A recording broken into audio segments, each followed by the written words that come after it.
Regresamos a esta primera edición de Radio Análisis, son las 9:38 y saludamos de inmediato a nuestros amigos y amigas de Fundación Sol porque estamos en este espacio que tienen semanalmente, en esta ocasión la investigadora Venus Reyes, a quien le damos la bienvenida. ¿Cómo estás, Venus? Buenos días, bienvenida de vuelta acá a la red. Buenos días, muchas gracias. Estoy muy bien y muy feliz de estar aquí nuevamente. Qué bueno. Y vamos a hablar respecto de empleo, que sabemos es un tema que constantemente estamos abordando con la gente de la Fundación, pero particularmente respecto de un aspecto en puntual, que es la calidad del empleo, la calidad de los empleos que se generan, etcétera, etcétera, y cómo eso en el fondo se va conversando también con otros aspectos que tienen que ver con nuestro día a día. Partamos quizás, Venus, por hacer una revisión general respecto de la situación actual en torno a la calidad del empleo en nuestro país. Uh-huh. Bueno, el diagnóstico es claro, ¿cierto? Aquí lo hemos dado en varias oportunidades desde la Fundación Sol. Aquí hay un deterioro importante de la calidad del empleo. Durante la pandemia se perdieron más de 2 millones de empleos y actualmente faltan algo así como más de 292.000 empleos solamente para recuperar el nivel previo a la pandemia. Y pensemos también en las cifras de este desempleo, ¿cierto? El desempleo llega al 8,7% en el trimestre de mayo, junio, julio de este año. Y al ver las personas que están desempleadas, vemos grupos que son bastante interesantes de analizar, ¿cierto? Porque nuevamente están las mujeres que tienen mayor desempleo que los hombres. Las mujeres alcanzan un 9,7% de desempleo, mientras que los hombres se mantienen en el 7,9%. Por otra parte, están también las personas migrantes, que su tasa de desempleo supera el promedio nacional. Ellos están en un 9,4%. Esto significa algo así como casi 93.000 personas migrantes que se encuentran desempleadas. Y por otra parte también un tercer grupo son las personas jóvenes, y especialmente las personas jóvenes profesionales. Aquí estamos hablando de un concepto que es el subempleo profesional, ¿cierto? El subempleo profesional es cuando las personas que han tenido carreras de educación superior, digamos, están empleadas en ocupaciones que no requieren esa calificación. Entonces, de alguna manera, el subempleo profesional nos muestra una realidad también de la educación, ¿cierto? Cómo la educación superior se ha ampliado, hay muchas personas que han optado a títulos. Esto implica desde luego un gran esfuerzo para los hogares. Muchas veces son las primeras generaciones en sus familias donde tienen un título profesional, pero este aumento explosivo de profesionales, de personas profesionales, no se condice con la realidad del mundo del trabajo en Chile, ¿cierto? Porque vemos que casi 1,2 millones de personas, es decir, el 31,1% de las personas jóvenes profesionales no trabajan en lo que estudiaron. Y ese es un grupo también bastante interesante de analizar, pensando también en la proyección que tienen estas personas. De alguna manera hay un declive en esa proyección, porque la promesa, digamos, es que cuando estudias vas a obtener mejores empleos, y la realidad es que no está siendo así, y eso es un profundo desincentivo también para este grupo de personas jóvenes profesionales. ¿Qué explica esta situación? ¿Por qué llegamos a este punto en que efectivamente, por así decirlo, no se está dando el ancho con la demanda, ¿no?, de empleos de calidad? Aquí hay varias cuestiones que podemos señalar como factores que nos ayudan a explicar por qué está aumentando el desempleo. Por una parte están aquellos estructurales, que son ya cuestiones que hemos diagnosticado desde hace varios años, que es el deterioro del empleo, y por otra parte algunos factores coyunturales, ¿ya? Entre los factores estructurales está desde luego el crecimiento, ¿cierto? Es importante crecer, eso es algo que constantemente está en el debate, ¿cierto? Es importante crecer y tener empleos, pero aquí siempre ponemos el énfasis, tal como mencionabas tú, Claudio, al principio de la entrevista, el énfasis en la calidad de este empleo, qué tipo de empleo estamos generando. Y actualmente solamente el 27,3% de los empleos recuperados post pandemia, de esta gran cantidad que nos falta recuperar, ¿cierto?, para llegar a los indicadores previos al peor momento de la pandemia, solo el 27,3% son protegidos. ¿A qué nos referimos con el empleo protegido? Empleo que de verdad sea de calidad. O sea, empleos que tienen un contrato escrito, que te permiten vacaciones, que te permiten tomarte licencias médicas si te enfermas, que tienes tus derechos, digamos, escriturados y consagrados en un empleo.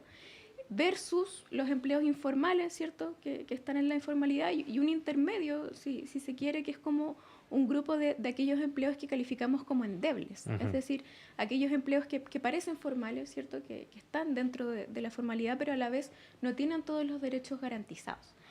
Y por eso es importante pensar que esta distribución, de que sea menos de un tercio solamente de los empleos protegidos, nos hace pensar que, bueno, el empleo que se está recuperando desde la pandemia, desde el peor momento de la pandemia hasta ahora, no está siendo de calidad. Eso por una parte es bien importante. Y por otra parte, ¿por qué la calidad es tan importante también? Porque los empleos que no son de calidad ante situaciones difíciles son los primeros empleos que se destruyen.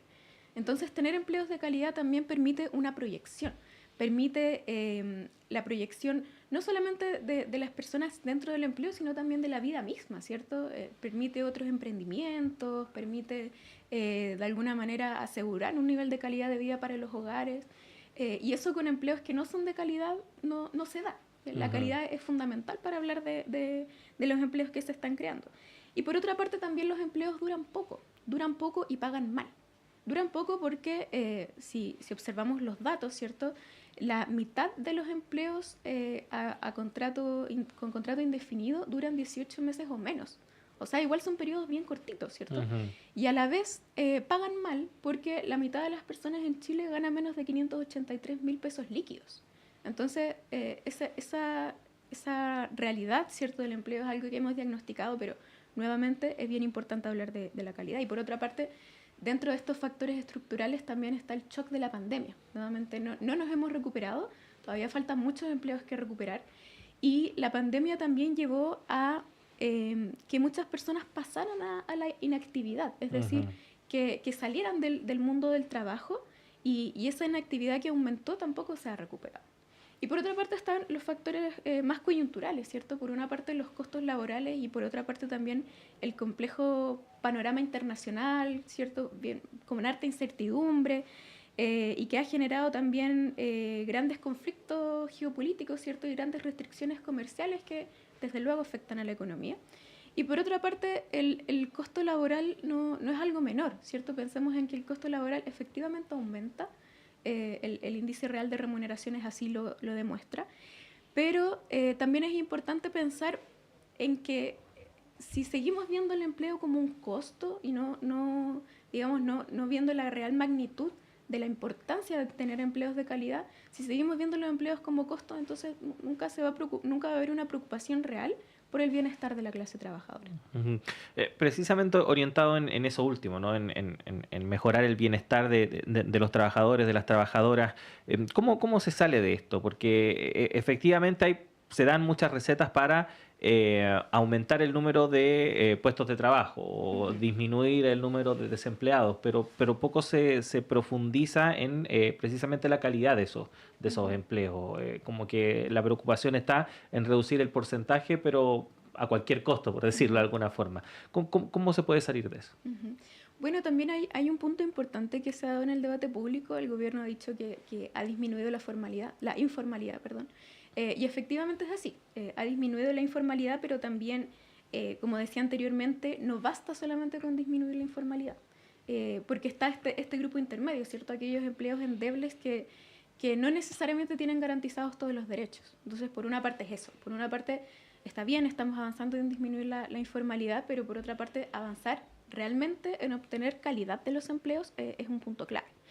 Y por otra parte también está el tema del crecimiento, ¿cierto? Ya lo había mencionado un poquito más atrás, pero ahora me gustaría detenerme en este tema. Es importante crecer, eso indudablemente es importante crecer, pero también este crecimiento no llega a todas las personas por igual. Y cuando vemos en las personas a las que no llega, ahí está también la clase trabajadora. Pensemos en que también entre 2019 y 2024, ¿cierto? En ese periodo de 5 años, los salarios en Chile aumentaron un 6,6%, pero el PIB, el Producto Interno Bruto, ¿cierto? ¿Cuánto creció el país? Creció cerca de un 10%. Entonces, no se condice el crecimiento de Chile con el crecimiento de los empleos o de las remuneraciones, digo. Entonces, cuando Chile crece, los trabajadores no crecen al mismo tiempo, no están creciendo en la misma magnitud. Y eso nos demuestra entonces que que es la pregunta que siempre nos hacemos, ¿cierto? ¿Quién crece cuando Chile crece? Y ahí la respuesta no son los trabajadores, no están creciendo al mismo ritmo. ¿Y cuál es una de las fórmulas que se ha probado, incluso con el panorama internacional, para hacer frente a este tipo de cosas? Es precisamente la negociación colectiva ramal. Lo hemos venido hablando aquí, ¿cierto?, en varias oportunidades. La negociación colectiva por rama es fundamental para que la clase trabajadora pueda recuperar poder, ¿cierto? Aumentar su poder de negociación.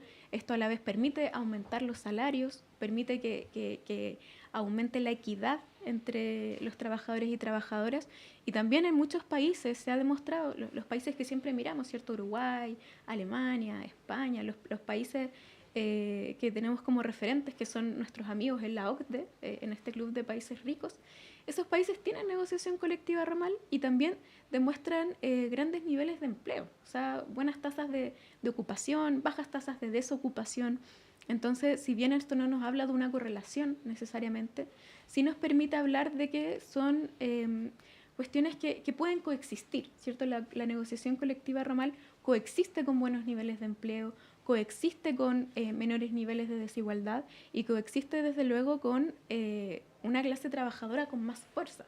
Aquí hablemos también de que el capital no quiere dejar de ganar. Pensemos en que el 23,4% de las personas que reciben el salario mínimo del sector privado está trabajando en grandes empresas. O sea, aquí este mito de que el salario mínimo es como de entrada o lo pagan solamente las pequeñas empresas no es así. Y si sumamos a las empresas medianas, el porcentaje aumenta un 41%. O sea, casi la mitad, ¿cierto? Alrededor del 41% de personas que reciben el salario mínimo es porque trabajan en empresas grandes o medianas. Y eso es una realidad que nos demuestra que el capital tampoco quiere, de alguna manera, entregar más poder a la clase trabajadora, pero para eso es clave avanzar en la negociación colectiva ramal. Uh-huh. ¿Qué características debe tener esta negociación? Porque acá en Chile somos especialistas para inventar fórmulas intermedias y de hecho algunas de las propuestas que se han debatido en torno a este tema ya han recibido críticas respecto de que de negociación ramal como tal no tendría mucho. ¿Qué características debería tener una negociación ramal efectiva, por decirlo así? Bueno, en primer lugar, mencionar que la negociación colectiva ramal no es una única fórmula, ¿ya? En distintos países existen distintas formas en las que se da la negociación colectiva ramal. Y pongo aquí dos casos como solamente para introducir el tema, ¿cierto? Dos casos bien distintos. Por ejemplo, está el caso uruguayo, que tiene una gran presencia del Estado. A través de los consejos de salarios negocian, desde luego, los salarios, que es algo fundamental. Y tiene una gran presencia del Estado porque participa de los consejos de salario y, de hecho, los convoca. Por otra parte está el caso alemán, que tiene bajos niveles en tasa de sindicalización, a diferencia de Uruguay, que tiene altísimos niveles, pero a la vez en Alemania tienen una tradición más bien bipartita, ¿cierto?, de las empresas y las organizaciones de trabajadores. Y esos son dos casos que son bien distintos, ¿cierto?, pero ambos son sistemas de negociación colectiva ramal. ¿Cómo debería ser el modelo en Chile? Esa es una gran pregunta que la hemos trabajado bastante con los sindicatos y en primer lugar yo creo que es importante tener en cuenta el panorama que existe en Chile, que es altamente fragmentado.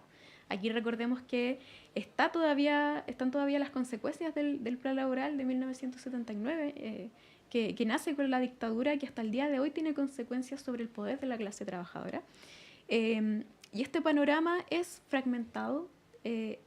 Hay más de 9.000 sindicatos activos en Chile y eso es algo que quizás no va muy de la mano con otras realidades donde existe un único sindicato por rama o existen pocos sindicatos donde es más fácil la organización. Aquí, por ejemplo, hay que tener en cuenta la fragmentación. Ahora bien, no es imposible, por ejemplo, hay casos en Brasil donde hay ramas donde existe la negociación colectiva por actividad, teniendo altos niveles de fragmentación. Es decir, no es tampoco imposible pensar que porque Chile tenga altos niveles de fragmentación no sea viable la negociación colectiva ramal. Pero sí hay que buscar estrategias, ¿cierto? Estrategias y posibilidades dentro del panorama actual en el que nos encontramos. Pero una característica fundamental que debe tener es avanzar dentro del diagnóstico actual que tenemos del sindicalismo en Chile. Y por otra parte también, otra característica que debe tener es que se deben negociar salarios. Aquí también se ha hablado en el debate público de que sea algo más bien de políticas más auxiliares, ¿cierto? Que no se discutan salarios propiamente tal, pero la negociación colectiva por rama en muchos países, en todo el resto de los países que siempre estamos mirando, tiene esta particularidad de que permite negociar salarios y es la única forma de disminuir la desigualdad que existe en el país, ¿cierto? Entregándole más poder a la clase trabajadora que le permita negociar los salarios. Eso es clave también para seguir avanzando en la negociación colectiva ramal. Bueno, Venus, queremos agradecerte como siempre el tiempo que tienes para conversar con nosotros. Obviamente son temas que requieren mucho más tiempo para poder desarrollar, pero si usted, por ejemplo, está interesado o interesada en conocer más respecto de estos temas, la invitación siempre a que visite el sitio web de la Fundación, www.fundacionsol.cl. Periódicamente, por ejemplo, se publican este índice mensual de calidad del empleo a propósito del tema principal que estábamos conversando y, por supuesto, otras investigaciones que desarrollan ahí todo el equipo de la Fundación. Así que, Venus, agradecerte a ti, a todo el equipo a través tuyo y, por supuesto, los esperamos pronto. Que estén bien. Muchas gracias, un saludo al equipo y que tengan una muy buen cierre de semana. Gracias.